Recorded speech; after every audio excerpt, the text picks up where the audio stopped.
Welcome to the Slop Farm. Enjoy the video. You start by signing in, open Settings and tap your name.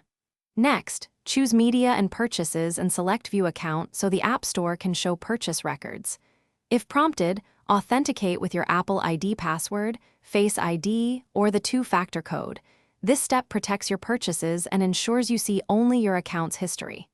Once done, you'll land in Account Settings, where the Purchase History option is available. This is the gateway to the only built-in record of App Store activity. Once in Account Settings, tap Purchase History and wait while your transactions load. The App Store groups purchases by date and merchant. Scroll to the relevant month or choose All to include older items. Using the date grouping makes it faster to locate a specific app or in-app purchase. Tap any line item to reveal details. App name, order ID, price, and billing date. This explains charges and helps you dispute unexpected fees. Make sure to note the order ID if you need Apple support.